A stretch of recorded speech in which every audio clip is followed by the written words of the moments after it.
fifandraisan'ny Frantsa sy Madagasikara mila mametraka lalanjotra géopolitika mazava i Madagasikara hoy Mopera Prosper Tokomanarivo. Rampifidianana commune talatany volonondry nivoaka ny didim-pitsarana nandresy ny candidatim. Fikonan-dom-pirenena tohanan'ireo fiangonana zandry ny fitarian'ny FFKM. Manatra ny fiarabana tompoko klasy tompoko vavy tonga soa indray atao anatin'ny fotoanan'ny fampahalalam-baovao eto amin'ny fahitalavitra MBS manasana ampanajana izay anaraka ny fampahalalam-baovao hatramin'ny farany. Vaovao mahakasika ny raharam-pirenena avy eo anivon'ny FFKM marany ny firenena ka mila fitsaboana sy fanasitranana maika hoy ny filoam-piangonana eo anivon'ny FFKM. Namafy ny fahavononany sy ny fanoloran-tenany anoana ny dingana rehetra ho fanasitranana ireo ratrana velan'ny tantara ary fanorenana vaovao ny firenena ny FFKM araka ny fanambarana izay nataon'izy ireo ny ariva teo. Fantatra fa isy ny fiaonamben'ny FFKM ny 20 ka hatramin'ny 1 ny volana May ho avy izao. Andinian'ny FFKM ny fiainana anatiny sy ny fiainana am-pirenena rindratsara ny tahiriny aina no itaterana izay vaovao izay. Mahatsapa ny fiangonana fa tandindomondoza ny fihavanana izay saotoavina fototra mampiray ny malagasy. Miseho sisilany manko ny fienjanana ara-sosialy sy ara-politika, fiantsina amin'ny alalan'ny teny sy ny haino manjery ary tambajotra serasera izay mikendry ny fampisaraham-bazana ny samy mpiray tanindrazana ary koa ny fahantrana-mbola mahazo ny maro. Amin'ny mampaminany sy mpitily ny fiangonana miombona ato amin'ny FFKM eo anivon'ny firenena dia tsy afaka ny angina sy hitazapotsy ny malona izany hoy ny fanambarana. Voalohany aoka tsahatra ny teny mandratra sy ny fihetsika mampisara-bazana fa tsy misy fanoloehana maharitra eto raha tsy misy ny fandriampahalemana sy ny firaisan-kina. Vao miantso ny mpitondra sy ny olom-pirenena rehetra ny FFKM mba hitandro izany amin'ny fandavana ny fankahalana ny herisetra amin'ny teny ary ny fiantsiana rehetra. Manoloana ny fiparitahan'ireo vaovao tsy marina ahitana fanakorontanana sy fampiantsiana ary fienjanana ara-pifandraisana. Dia ilaina miverina amin'ny fahamarinana isika satria ny fahamarinana irery ihany no manandratra ny firenena. Ko miantso ny rehetra ny FFKM mba hiteny amin'ny mpahendrena tsy hanaparitaka lainga fa mba handalan'ny marina ary hanaja ny asy ny hafa amin'ny teny sy ny atao. Ny fahantrany efa lalim-pakamahazo ny akamaroan'ny vahoaka dia manitsakitsaka ny hasy ny mahaolona ary ambarana efa elika eo anatrehan'ny firenena sy ny mpiara-pelona ny fanodikodonana ny harem-pirenena izay zary olombitsy no mikoka izany. Koa manentana sy mampahery tompon'andraikitra ny FFKM mba hanatanteraka ny didiny amin'ny fahitsiana sy ny mangarahara ho fiarovana ny marefo sy ny fampanotrona ny soimbonana ary asa ampahamarinana. Ho mantso ny soratra masina mianara manao ny tsara ka tsaony rariny ary aroviny ampahoriana araka n'izay atoko voalohany 7:12. Manan-karena amin'ny fahasamihafana i Madagasikara nefa tsy tokony fototry ny fisaratsarahana izany. Koa na samihafa fiaviana aza ny mpiray monina dia vahoaka iray ihany ny malagasy. Manan-tantara iombonana sy ho avy iaraha-mizotra. Koa aoka ho alavirina ny fanararaotana ny mahasamihafa ara-poko na ara-paritra sy ny fampiasana ny fahasamihafana ho fitaovana ampisarahana. Fifafian'Andriamanitra ho nosy ity Madagasikara ity. Iaraha-miaiky hoy ny filoam-piangonana fa marary mafy ny firenena ka mila fitsaboana sy fanasitranana maika. Ho fandraisana andraikitra manoloana izany manamafy hatrandry ny fahavononany sy ny fanoloran-tenany ny FFKM anoana ireo dingana rehetra ho fanasitranana ireo ratrana velan'ny tantara ary ho fanorenana vavolombelona indray ny firenena izay miorina amin'ny soatoavana malagasy sy ny fahazavany ny filazantsara, fihavanana, ny asina mahaolona ary ny fanetren-tena sy ny fiankenkeloka, fibebahana sy fahamarinana, fihavanana araka ny voarakitra ao anatin'ny 4F hoy ny fanamafisana. Araka izany, ny FFKM dia hanatanteraka fiaonambe ny 7 May 2024 hatramin'ny 1 May 2024 avy izao izay tanterahany teto Antananarivo. Andiniany fiainana anatiny sy ny fiainam-pirenena amin'ny mampamany sy mpitily azy eo anivon'ny firenena. Atao izany ho fiatrehana ireo fikaonan-doha samy hafa izay mbola ohatry tanterantsika eto Madagasikara ary ohatrehan'ny malagasy rehetra mba hametrahana ny fitoniana ho tontolo ny fikaonandoam-pirenena mba hisian'ny fifampiresahana ankitso-po sy mampandroso. Tianay ny manamarika fa ankoatry ny fanompoam-pavana natao ny 10 Desambra 2024 teny amin'ny CCI Vato dia tsy nisy nandraisainy fehifikainy manjara ny fanomanana rehetra ireny fikaonandro samihafa ireny. Manamafy hatrany anefa ny fehifikainy fa hatrany am-piandohana izao hetsika tanterahana rehetra izao no maneho fahavononana hitarika izany fikaonandoam-pirenena izany araka ny fanomezam-pahefanana azy na ny mandahy izany izay men'Andriamantoa ny fanavaozana ny Madagasikara tamin'ny 10 Novambra 2024 ho fanarenana indray ity firenena ity.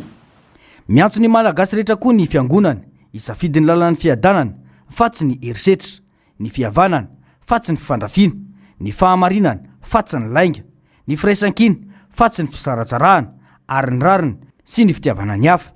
Miankina amin'ny safiditsika anio ny ho avy ny firenena raha ampitso. Ny fanarenana Madagasikara mantsy dia tsy miankina amin'ny fanavaozan-dafitra fotsiny ihany fa indrindra koa amin'ny fanavaozana ny saina sy ny fo ary ny toe-panahy sy ny fomba fifandraisana eo anivon'ny fiarahamonina ho an'ny vahoaka.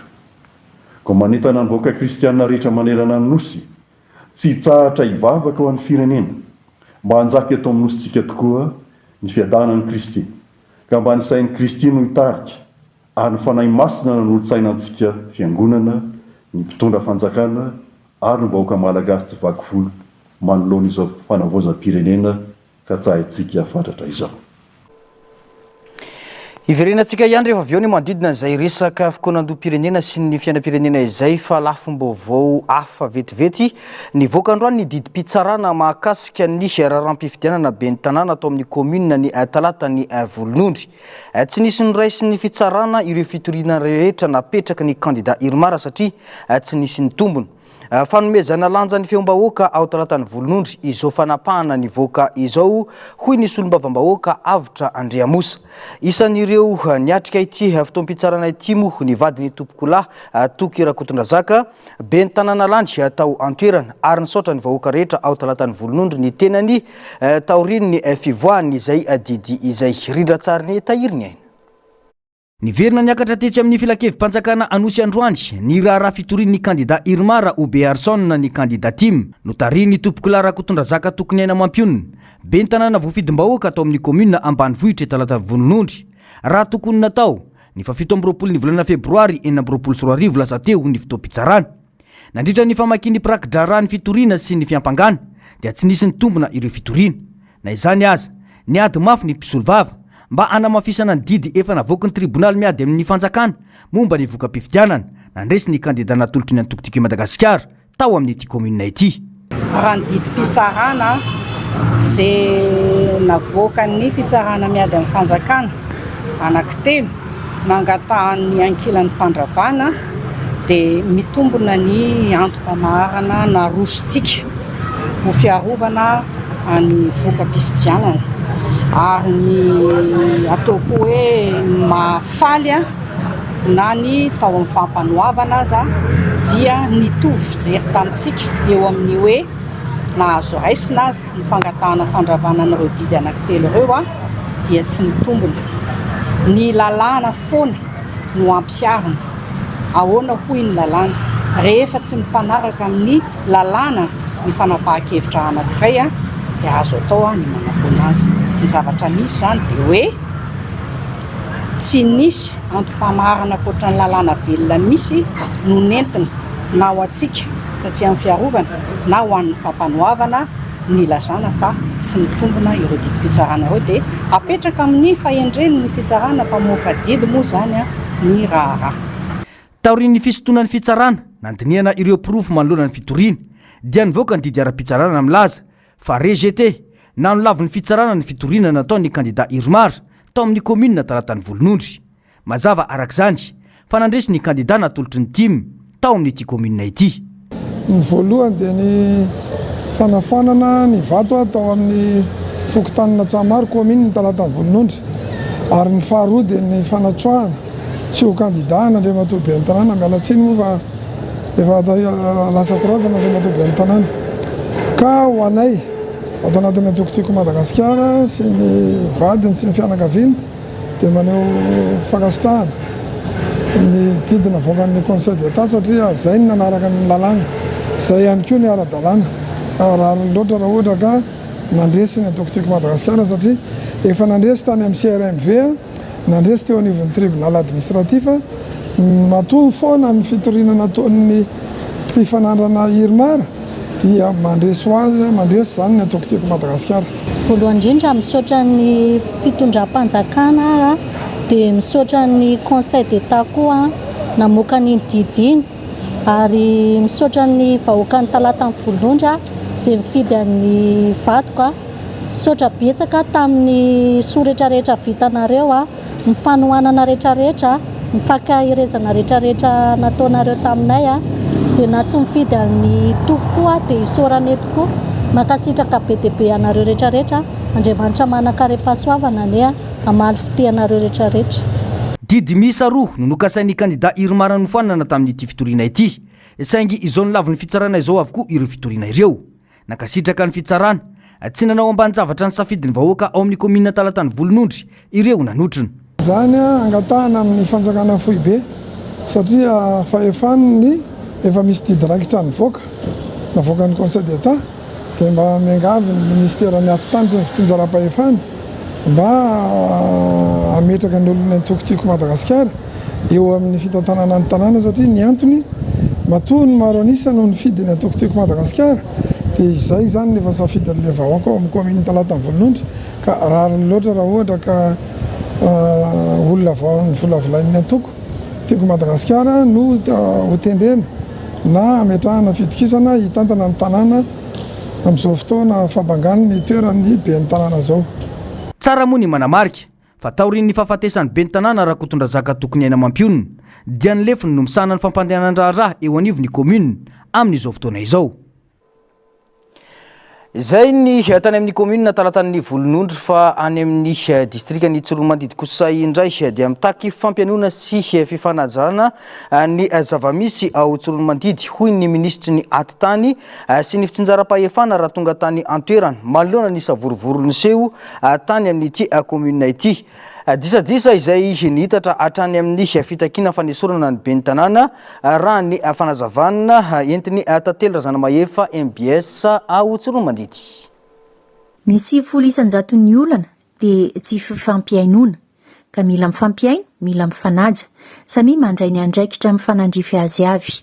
Ireo no afatra mafonja ary notsindriny ny ministry ny ati-tany sy ny fitsinjaram-pahefana Andriamatora Kotonandrasana Hanitra Velonjara tsy aray ho an'ireo rehetra niatrika azy izay nilaza nanana olana sy ny tompona ndraiky mpanjakana teto an-toerana. Ny alarobia 7 aprily 2024 no tonga teto Tsoronmandidy renivohitra ny ministry ny ati-tany sy ny fitsinjaram-pahefana nijery fotony ny olana sy ny disadisa izay nampisy fitokonana ny nanomboka ny sabotsy lasa teo. Ambadika tao tamin'ny komuna, ny conseil sy ny maire, ny samy conseil tsy mifampiaina. Mety samy manana ny fomba fahitana na samy manana raison ary mety le raison mety tena tsara ho an'ny tombotsoan'ny indisy teo, ho an'ny tombotsoan'ny tanàna fa kosa mila mifampiaina, mila mifampiresaka. Ohatra tsika zao hoe tonga eto zao zay teninareo dia malalaka, tonga tao zao zay dia miteny zareo dia malalaka. Dia mila mifampiaina, tena mila mifampiaina.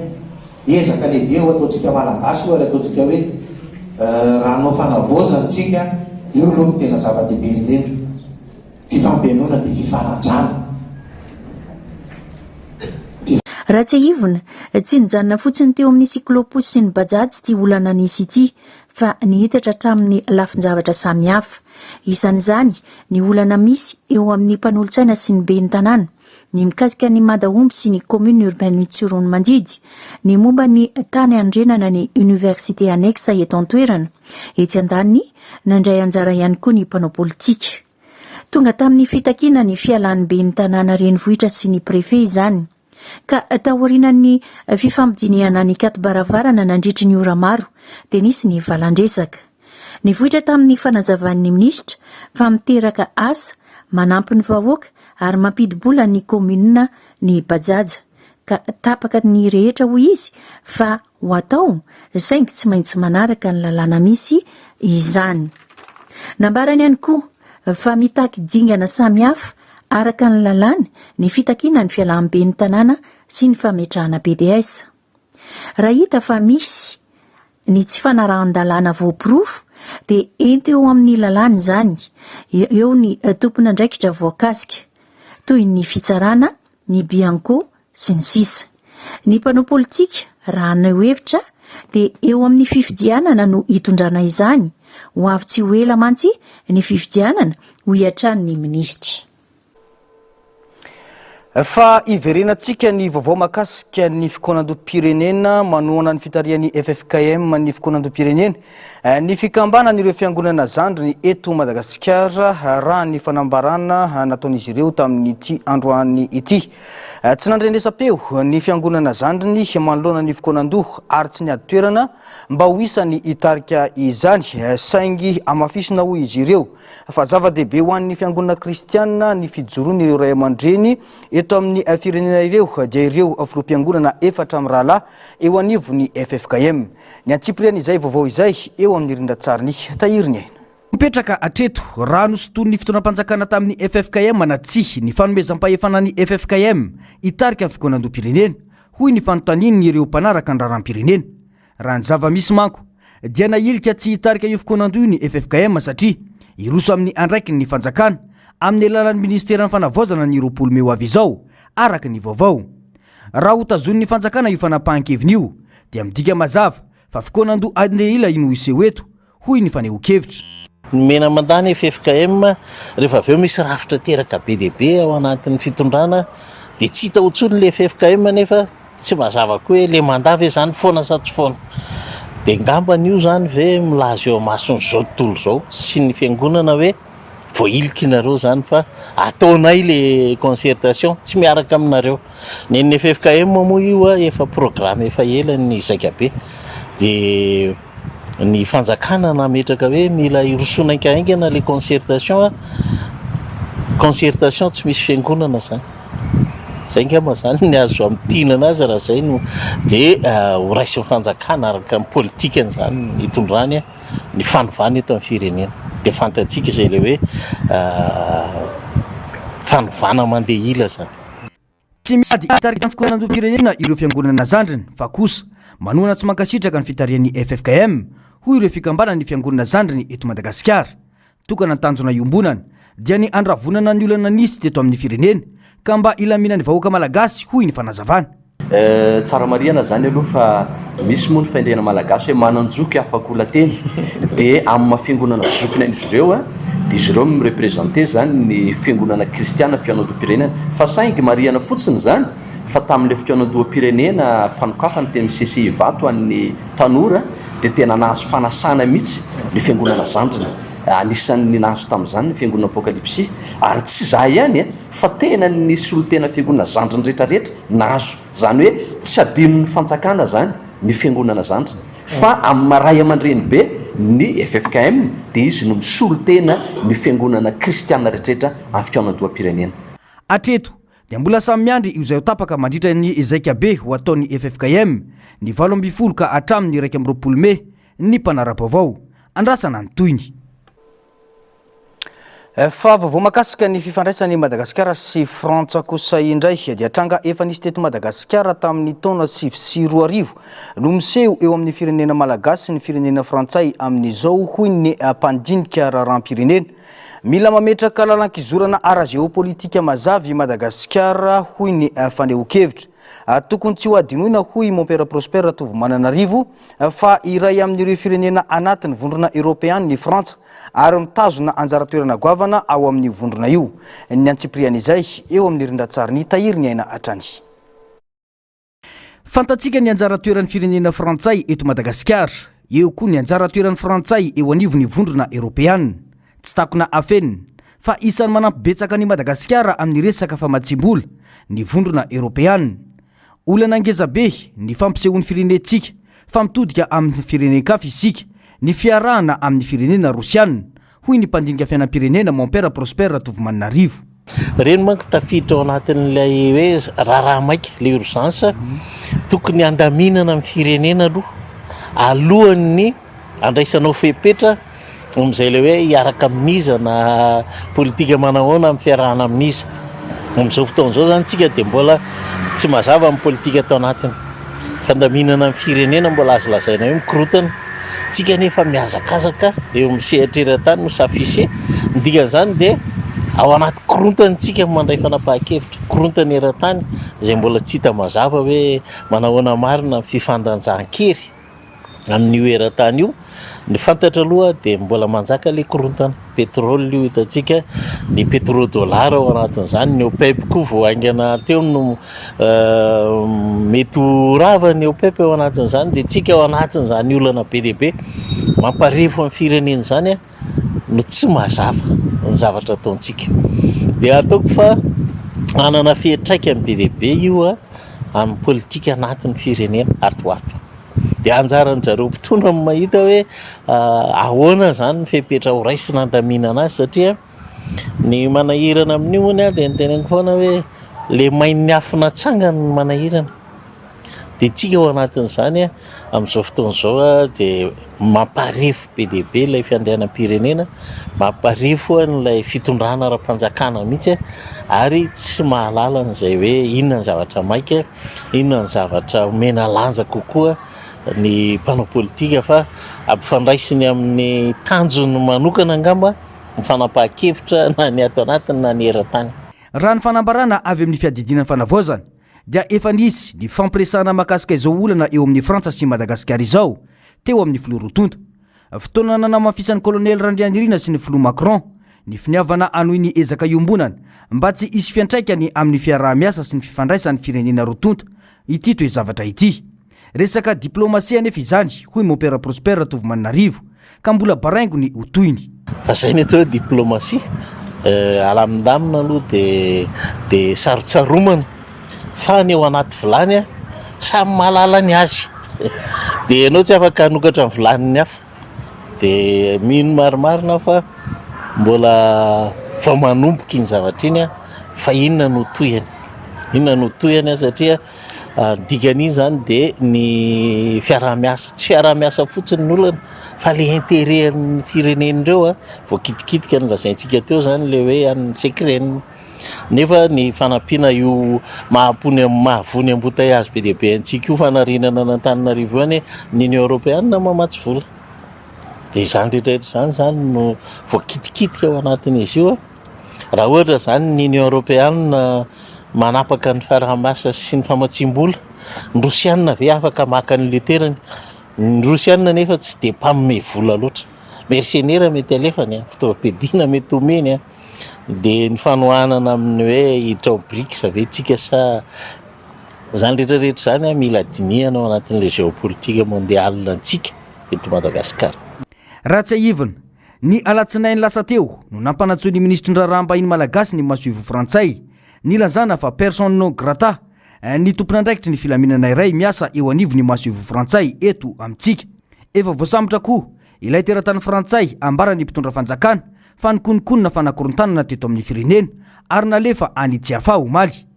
Tany amin'ny ampamoaka sy ny fikorontanana samihafa momba io raharaha io dia hita taratra ihany ny ezaka fisorohana ny incident diplomatique nataon'ny fanjakana malagasy nateraka io tranga samihafa ireo hoy ny fanamariana. Tsy mifanalavitra amin'izao tranga izao ny olana nisy teo amin'ny Madagasikara sy Frantsa tamin'ny taona 2024 ka isan'ny antony fanonganam-panjakana tamin'ny taona 2024 hoy hatrany ny faneho-kevitra. Fa nanjakazaka nanampatra fahefana ary nampiasa vola be ny fikambanana Tehmas nandritra ny fitondrana teo aloha ka nampisarabazana ny amponina teny ambany tanàna raha ny fanazavana tamin'ity androany ity. Ankehitriny anefa irahina ary hiaraka anohana ny fitondrana fanavaozana izy ireo ary mitaky anadiovana ny commune Antananarivo renivohitra izay isan'ny biro-panjakana no potehiny ity fikambanana ity. Narcisy Karazafy sy mbola avatsara no mitatitra ny antsipriany izay.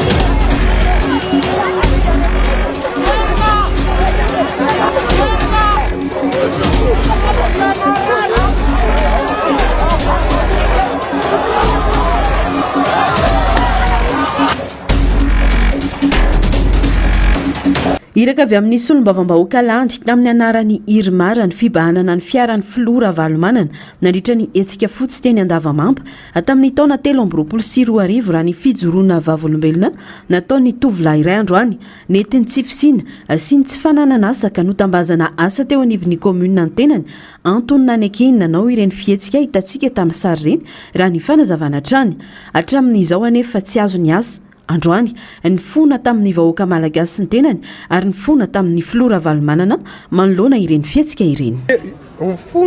Ifonako aloha tamin'ilay zavatra nataoko teo aloha ireny fa vao fitaka manko amin'ny tsy fisin'ny asa za mamelombady aman-janaka dia tsy maintsy mijabaka ihany le greve teo Andavamamba iny le hetsika fotsy iny za natotsiny hoe io asakano tomobilan'ny ravalomanana io dia rehefa vita io dia ampidiriko miasa anao iry zareo nefa mialkalaka ary ambadika ary honorable sy talehantsena teo aloha honorable fidy sy talehantsena teo aloha siala iny za nampanerahan'ireo olony temasy honorable fidy noho ny tsy fisin'ny asa teto Madagasikara dia nampanatenay za hoe omena asa ianao vao vita iny zavatra iny nefa katsam'izao zany mbola tsy nijerena ray minitra amonja ary tsy azo kena intsony ny fampisaraham-bazana ny ambany tanàna sy ny fanaovana fitaovana azy ireo ka antony nijoroana izy ireo androany manomboka eto dia efa mitrapihavalana izy ireo ary manohana 100 ny fitondrana fanavaozana tanjona ho ny fanazavana ny ampandrosany Madagasikara ary araka amin'ireo tanolo reto mba hikombola izay mba hifankaty amin'izay afa-tsy ho zarainy firakivitra samihafa za dia adjoint pokotany na mpifiloha Ambodirano za dia olony TMS mihitsy ary ny olony TMS amdisoazao député any TMS fa fidimanana Désiré zay teo akaiky ary matoa ansikitaka tao dia tsy manaiky izay ho baikony député teo aloha tsony za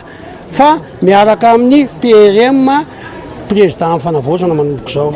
Ankoatra izay misy ny ezaka amin'ny fanatsarana ny fitantanana an-tsaina eto Antananarivo renivohitra kanefa mbola sarotra ny fandrindrana ny asa raha mbola eo amin'ny toerana ireo ekipa ny fikambanana TMH izay napetraka ny fitondrana teo aloha hitantana an-tsaina raha ny fanazavana trany atakiny izy ireo araka izany ny fanesorana tsy misy atakandro ireo olom-botendry ny mpitantana ny komuna teo aloha sy ny fanovana tanteraka ireo ekipa azahoana mandrindra araka ny tokony ho izy ireo asa eo anivon'ny tsena eto anivon'ny komuna Antananarivo renivohitra. Eny toko izay indrindra mahatokana manao antso analana an'ireo anatin'ny tsena satria mbola napetraka ny fitondrana teo aloha ireo izay manandraikitra ao anatina tsena dia misy mpitantana vaovao dia mangataka izay ny mpitantana vaovao ho asorony ireo raha tiana diola izy satria efa mba hitanareo mba miezaka tsy izay hatrany tokavanay teo malaladalaka angamba ny arabe.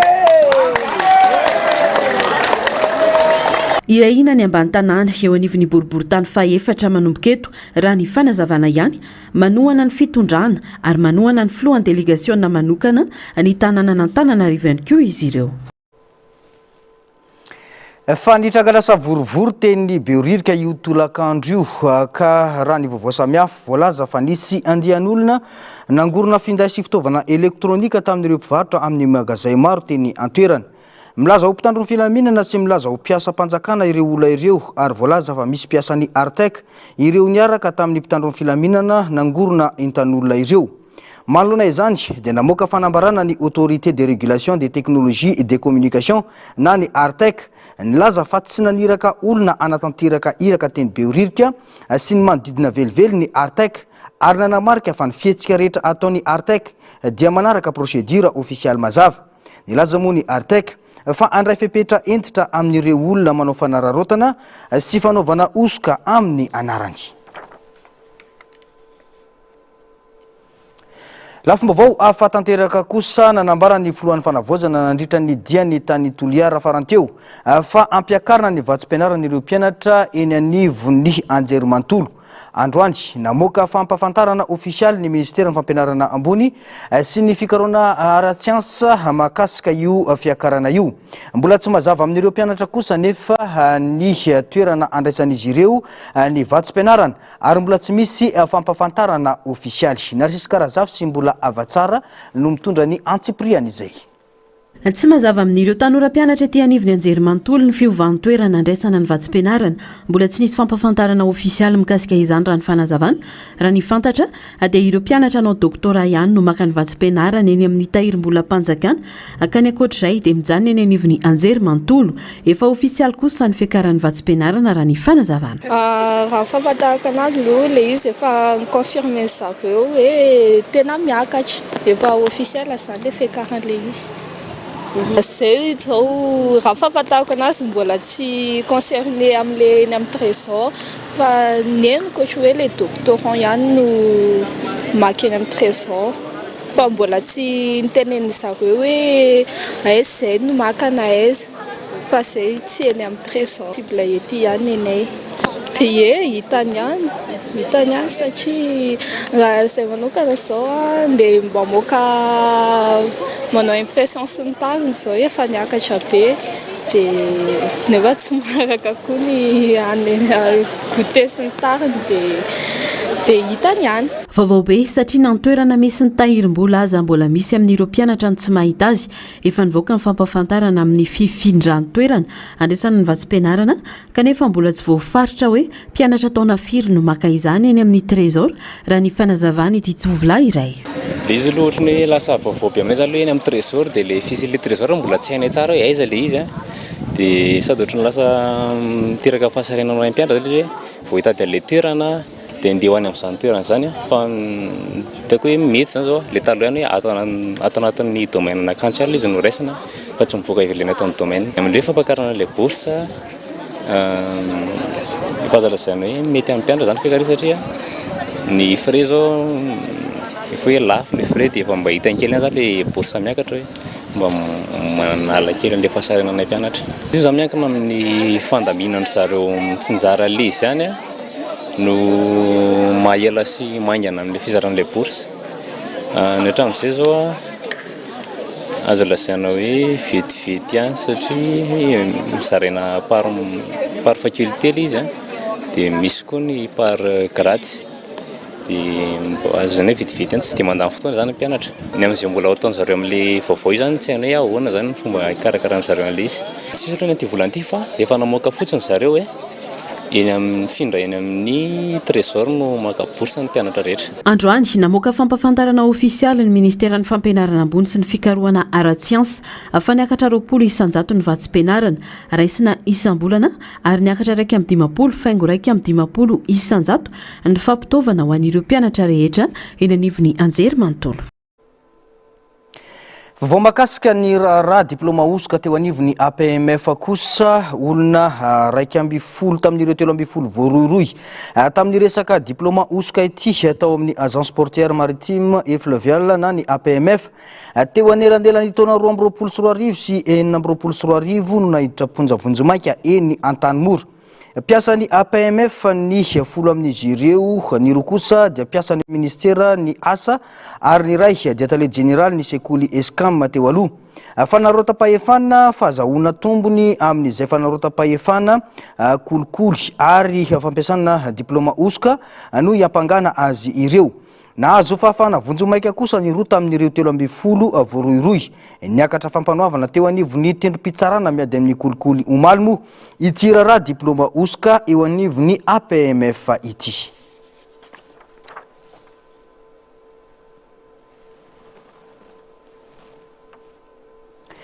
Vaovao avy amin'ny orinasa Jirama kosa indray dia isan'ny tarika ny fanonganam-panjakana farany teo ny olana sedray ny orinasa Jirama. Ho famana izany ary tafiditra ao anatin'ny fankalazana ny fetiny asa dia nanatanteraka zaika be ireo sindika rehetra eo anivon'ity orinasa ity. Ny ray feo ary ny fandinika momba ny hoavin'ny orinasa sy ny mpiasa ao aminy. Ilaina ny fanatonana eo amin'ny mpiasa sy ny fanjakana foibe hoy ireo sindika andiniana sy ikaroana vahaolana entina manarina ny orinasa Jirama. Natsisy karazafy sy mbola avatsara no mitondra ny antsipriana izay. mangataka ny anaovana audit ireo orinasa rehetra ny varotra angovo tamin'ny jirama ny firaisankinan'ireo syndika eo anivony orinasa jirama mipetraka mantsy ny aya ny amin'ny volabe miopapana nalain'ireo orinasa ireo ka nampikirosofahana ny orinasa tahaka izao hoy ireo syndika izay tsy manaiky ihany koa ny anomezana ny asa andavanandro an'ireo mpandraraha ivelany na ny prestataire satria asa tokony ho tanterahan'ny mpiasa ao anatin'ny orinasa ireny nomena nataon'olona ivelany reny zavatra nitranga tamin'ny tomasina loza telo samy hafa zay mareny etona fa tsy mpiasa ny jirama ireo olon'ireo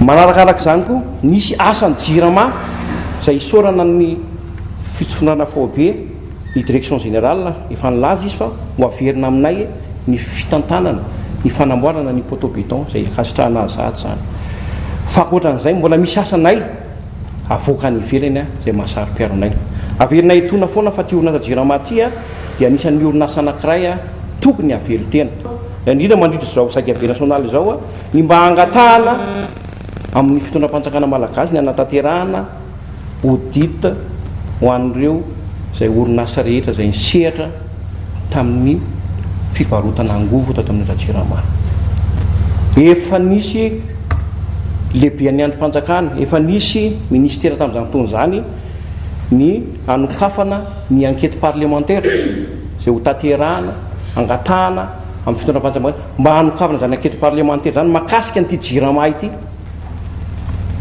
nisy fatiantoka tato amin'ity jirama ty ary nisy antony natonga n'ilay volabe sy fatiantoka amina miliara maromaro natonga ny jirama ho toy izao teboka lehibe iray navotra n'ireo syndika ihany koa ny mikasika ny tsata amin'ny fena ny statuan'ny jirama ampiarina amin'izao fotoana izay heverina fa manimba ny orinasa ny mpiasa ary ny toekarena malagasy amin'ny ankapobeny tsy manaiky ny fampiarana io sato io ny fitambaraben'ny syndika ka mitaky ny andiniana sy anitsiana izany farany izay aingana sata zany araka amin'ny fahalalantsika azy dia fototra hijoroana orinasa anankiray hatreto zany zay mpiara-miasa tao anatin'ny jirama eny fa na vahoaka malagasy ary dia mba liana tamin'ny zavatra niseho tamin'ny 2024 hoe inona marina moa zany teny hitondrana nyty jirama ty dia takinay ary mbola mafisinay io mba tiana ho fantatra aiza ho aiza dia inona no hevitra hitantanan'ny mpitondra ty orinasa jirama zay an'ny vahoaka malagasy an'ny fanjakana zato isanjato ty ary zay ny tena anisany takinay sy hijoronay mafy ankoatra izay no mafisin'ireo syndika faratiana ny ampandroso ny jirama dia tsy maintsy avaozina ny rafitra misy ankehitriny ka miantso ny fanjakana nokatra varavarana amin'ny fifampidiniana ireo mpiasa satria fotoana hikarohana vahaolana maharitra izao zany dia fotoana zao mbola tsy tary izao andao ifampiresaka andao iverenana ny mahasoa ny ty orinasa jirama ty ny orinasa jirama tsy oatra ny orinasa rehetra zay misy eto Madagasikara fa anisan'ny orinasa anankiray zay tena hiain'ny vahoaka malagasy mba tsy apatsiay zay ny zava-nisy tany amin'ny volana septambra tany jirama olany jirama no natonga ny fanonganam-panjakana nisy ty tamin'izany fotoana zany ka eto zay dia misarika ny sainy tsirairay anokatra varavarana eto zay dia misarika ny sainy mpitondra fanjakana anokatra varavarana ifampidinika ifampiresaka satria dia tsy mety ary tsy mahasoanay le statut zay eritretina aminay manoloana ny toedra raha iainany orinasa jirama amin'izao fotoana moa dia natsangana androany ny firaisankinan'ireo syndika eo anivony jirama atambatra ny hery hiatrehana ireo olana lalina mianjady amin'ny orinasa sy ny mpiasa tafiditra ao anatin'ny fanamariana ny fetiny asa na natanteraka zay gabe ireo syndika rehetra ka 20 amin'ireo 5 eo anivony orinasa ny tonga nanatrika izany ary natonga solotena ihany koa ireo avy any amin'ny faritra ny faranandroany tetsy amin'ny tetsy vato ny fikoanandrom-pirenena ho an'ny polisy pirenena nandravonana ireo vina sy ny sosikevitra anavozana ny rafitry ny polisy pirenena loha hevitra lehibe valo no ny fantohana mikendry ny fanatsarana ny fitantanana ny fiofanana ary ny fifandraisana amin'ny vahoaka tanjona napetraka ny ananganana polisy matanjaka sy manaraka ny fenitra amin'ny taona 2024 ho antoka ho an'ny fandriam-pahalemana eto Madagasikara Narcisse Karazafy sy mbola afatsaratrany no mitatitra ny antsipriany izay Ny vohitra nandritra ny fakakevitra sy ny fikaonandona ataon'ny polisy pirenena manerana nosy ireo lahara-pameana valo everina ho fototra anavaozana lalina sy maharitra ny rafitra tafiditra ao anatin'izany ny fanavaozana ny vinanasa sy ny fandaminana ny filaminam-bahoaka ny fanitsiana ny rafitra ara-dalàna sy ny deontolojia ary ny fanamafisana ny fiofanana sy ny fahaiza-manao matianina kokoa eo ihany koa ny fanatsarana ny fitantanam-bola ny fotodrafitrasa sy ny fitaovana ny fanovana nomerika ary ny fanamafisana ny fifandraisana amin'ny vahoaka sy ny fiara-miasa eny Ankanja tanjona lehibe amin'izao dingan'izao ny fanavaozana ny fomba fiasan'ny polisy pirenena amin'ny fitandrona ny filaminana sy ny fandriampahalemana mba ahafahany olo-pirenena miaina sy miasa am-pilaminana napetraka ho viana lavitrezaka ny ahatonga ny Madagasikara andro fahalemana mifototra amin'ny rafitra polisy matanjaka sy manara-penitra fantaniana lehibe nodiniana nandritra ity fikaonandoha pirenena ity ihany koa ny hoe endriky ny polisy amin'ny taona 4 ny ainga teo amin'ny famolavolana sosikevitra sy ny vina vaovao ifanaraka amin'ny fanampy sy ny loza mety hatrehana amin'ny hoavy no tanterahana tetsy amin'ny sekoly ambony ho an'ny polisy pirenena na ny ENSP Ivato ny fakakevitry ny polisy pirenena ka ny farana androany alakamisy izany fotoana nandravonana sy nankatoavana ireo FDB voangona avy amin'ny faritra samihafa manerana nosy izay antenaina ho fototra iorena ny fanavaozana entitra sy maharitra eo anivon'ny polisy pirenena. Vavoany amin'ny distrika ny Nosy-Varika kosa indray mitoy any amin'ny distrika ny Nosy-Varika ny etsika fitsarana fitaovam-pandanjana ao anatin'ny faritra Vatovavy izay tanterahany fitalevam-paritry ny varotra sy ny fanjifana any antoerana. Mandritra ny 12 andro no anatanterahana ity etsika ity izay tontosaina eny anivon'ny commune Ambanivohitra sy Ambonivohitra. Etsika izay mikendrindrindra ny fiarovana ny zon'ny mpanjifa sy ny fanamafisana ny mangarara eo amin'ny sehatry ny varotra. Tato vaovao ny Anise Francisco namana mpanao gazety any Mananjary. Mandritra ny 12 andro na natanterahana ny etsika fitsarana fitaovam-pandanjana ao anatin'ny distrika Nosy-Varika izay tanterahany fitaleava-paritra ny varotra sy ny fanjifana ao Vatovavy nanomboka ny 20 aprily teo ary farana androany ny etsika eo anivon'ny commune Ambonivohitra izay natao tao amin'ny birao fivorian'ny solombavambahoaka na ny birao parlementaire iarovana hatrany ny zon'ny mpanjifa sy hanamafisana ny mangarara eo amin'ny sehatra ny varotra ny tanjona arak'izany nisy ny fanamboarana sy ny tsarana ireo fitaovam-pandanjana simba na izay tsy manaraka ny fenitra eo amin'ny sehatra ny varotra ka ireo teknisianina na ny réparateur avy amin'ny fianaratsoa no nanatanteraka ny asa. Dia rehefa vita ny fisarana ireo balansy ireo dia misy ny vignety izay omenay atao amin'ny fitalevam-paritra ny varotra manamarina fa vita sara ny balansy. Ny eo amin'ny marika ihany koa amin'ny balansy izay vita dia misy ny fandokoana tahaka ny fandokoana rehetra natao izay vita mba hampiavaka ny loko ny balansy izay voasara amin'ny balansy izay mbola sy voasara ka raha misy ny contrôle na fidinana ifotony ataonay manatanteraka ny fisavanana ny fisiriany izay mbola tsy nanao izany dia mora ny fandraisana ny fepetra ho an'ireo izay tsy manaraka na sy mitondra ny balansy izay atao ho saraina eto Nosy-Varika. Ny tombotsoan'ny mpanjifa sy ny vahoaka hatrany no jerena ho ny taleparitry ny varotra sy ny fanjifana ka ny tany ho tonga maro ireo mpampiasa fitaovam-pandanjana rehetra. Koa manentana asika ato anatin'ny distrika ny Nosy-Varika ny commune rehetra mandrafitra ity distrika Nosy-Varika ity hitondra ny balansiny na ny fitaovam-pandanjana na eo mpisehatry ny volamena io mpividy varotra volamena ianao ka misy balansy izay andanjana izany na misehatra ny mpanangom-bokatra na ny mpivarotra vokatra ny izay atao hoe collecteur produits locaux na produits d'exportation dia atsona ianareo hitondra ny balansinareo. Eo ihany koa isika mpivarokena eo koa itsika mangazay na épicerie na ireo grossiste ka mampiasa izany fitaovam-pandanjana rehetra izany dia hiazakazaka isika satria voafetra ihany ny fotoana izay anjarasika ato anatin'ny distrika ny Nosy-Varika manatanteraka izany fisarana fitaovam-pandanjana izany. Aorian'ny Nosy-Varika tapo-tanàna dia hitoy ao amin'ny commune Sahavato indray ny etsika araka ny fanazavana. Pejy ny finoana kosa indray dia mila fianambavaka ny firenena ary andraikitry ny fiangonana izany ka antony anatanterana ny etsika croisade ny fahavalo ka hatramin'ny fahafolo ny volana Mey izao. Ny kristiana rehetra no iaray iombavaka amin'ny fotoana io hoy ny mpikarakara ity etsika ara-pivavahana ity. Firenena maro no efa nafahana tamin'ny fahantrana tamin'ny alalan'ny vavaka ka anjaran'ny Madagasikara sy ny Malagasy izao hoy ny fanamafisana. Rindratsara ny tahiriny ainy. Fanomboana vaovao miaraka amin'ny Jesosy Kristy no loha hevitra entin'ireo fiangonana mandritra ny 3 andro etsy amin'ny kianja 12 Mey Analakely. Etsika ara-pivavahana anehoana fa iray ihany ny kristianina eto Madagasikara, hoy ny fanazavana. Tsy afaka misaraka amin'ny fiainam-bavaka ny fiainam-pirenena manoloana ny olana maro lafy mitranga toy ny fahantrana sy ny olana ara-sosialy amin'ny lafiny rehetra. Il y a quelques années, une trentaine d'années de cela, l'Indonésie était dans une situation très très difficile. C'est un pays très très pauvre, très difficile. Alors Dieu a parlé à certains serviteurs, elle leur a demandé de marcher dans l'unité, parce que beaucoup étaient divisés, beaucoup allaient chacun dans sa voie. Et le Seigneur lui rappelle ce qu'il a fait pour l'Indonésie, en disant, tu as vu ce que j'ai fait pour ton pays? Si à Madagascar, va et rappelle, vous leur parlez, et que s'ils s'unissent et qu'ils travaillent ensemble, main dans la main, je bénirai le pays. On parle d'une guérison spirituelle, d'une guérison sociale et d'une guérison économique de la nation. Cette nation va changer si son peuple marche dans l'unité.